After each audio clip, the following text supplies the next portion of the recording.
Hi everyone, thank you so much for tuning into my tarot channel today. This is a reading for Virgo. Virgo. So if you are interested in getting a reading, you can look below. I do pre-recorded readings and birth chart analysis, including future casting, divination stuff. I also have a Patreon. You can donate $5, get extra readings.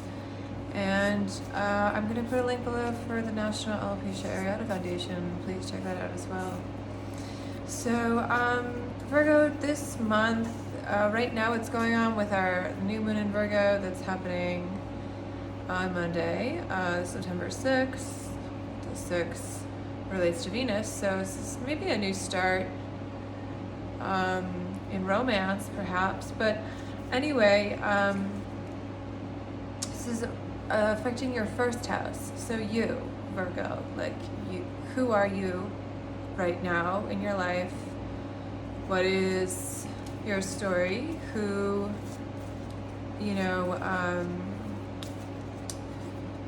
also your past. The moon is about our history. So this is like your month, this is your season, and maybe your powers are at their greatest heights. And what are Virgo's powers? They are about your sense of service and your search for purity, which and your eye for scrutiny, your sense of criticality. All of these things can be used for good or evil, just like any of the other signs and their traits. But so also your second house is going to be affected by the Mercury and Venus in Libra that's happening. So that's your self-esteem, your source of income, and it could be your home. So maybe,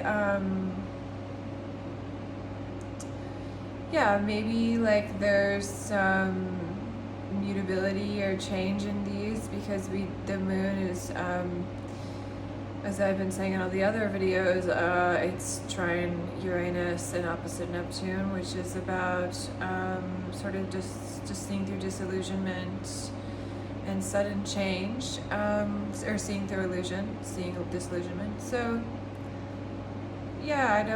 also Mercury's opposite Chiron. There could be some mental healing that's going on for you right now.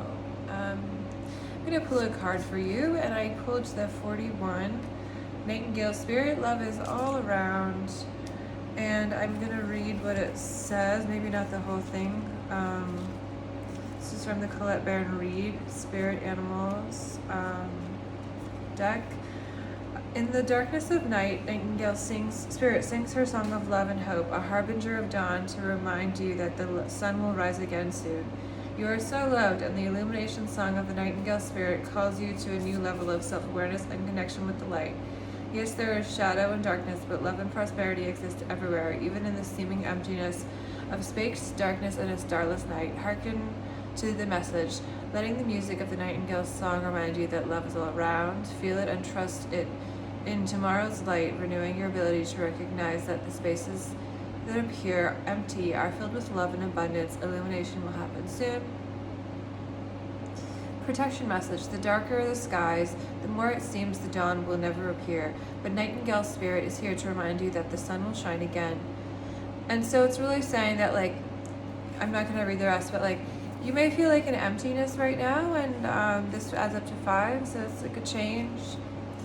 But maybe this time, sometimes when there's a heightened awareness of the self, which is definitely happening during the month you're born, sometimes that heightened awareness can almost be scary and make us think about our mortality.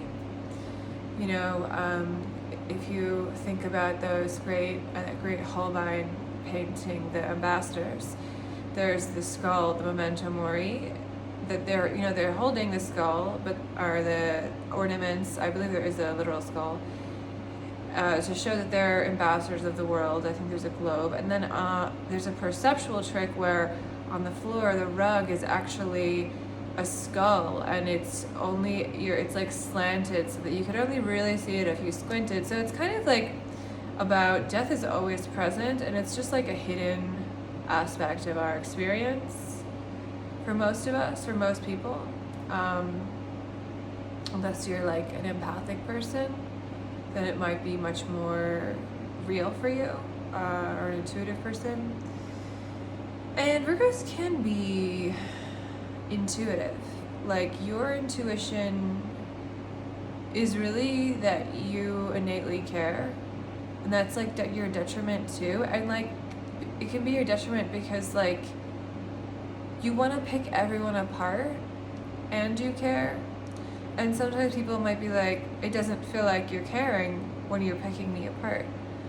But for you, that is caring. Your care is expressed in the minute details of life. So that can get really tricky. So I'm going to pull a message for you for this birthday month for Virgo, and we got harmony. So Venus is in Libra, so maybe your relationships are bringing you joy. Maybe there's a sense of community with others that's healing to you. I also want to pull a card from, I'm just going to use do a little different than I've been doing with the other readings. I'm going to use my Golden Girls Tarot. Sun. So I'm getting like a lot of positivity. Maybe like this month is really about tuning into your mortality. Like, that's not bad. Like, you can find so much harmony in being present and like finding presence in the present moment, which comes with awareness of death. So maybe you're and then the sun here could be like a fatherly influence or like a masculine influence. Maybe you're spending time with a father or a male. I'm gonna pull one more card because I just felt called to pull a bunch of cards for Virgo. Okay, Queen of Spring. Brilliant, loyal, talented, friendly. Believe in yourself. Wonderful people want to help you. Maintain a balance between work and home life. I'm getting that, like, you're the sign of jobs. You probably have a job. Or you probably are diligent in trying to find a job if you don't have one.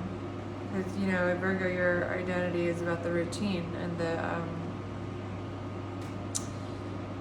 your health is really important this month. Of course, you're the sign of health.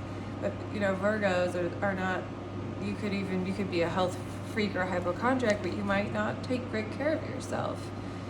So, with the Queen of Spring here and that sort of card with the nightingale about love being in the emptiness, and we had, the sun and harmony also, I feel like there's like a lot that's waiting for you in your life that you aren't like open to. Like, maybe you've been blocking yourself, and it's really time to like sort of let down the mental structures that guide you, which I know probably is really scary by Virgo, because you are a perfectionist. You're a true perfectionist, and you want even your love relationships to be perfect. But the main thing maybe for you to learn is that like there is perfection in imperfection. Like those rugs that people I think in where is this? What am I thinking? Egypt, maybe? Like hand-tied rugs. Maybe this is in the Middle East, actually. Like, if there's like a person doing hand-tied rugs the traditional way, they'll leave like part of it imperfect to denote that like only God is perfect and humans are imperfect. So I think with finding harmony for you is like really just let go of the tightly held pressure or the extreme pressure that you put on yourself. So have a great day and enjoy.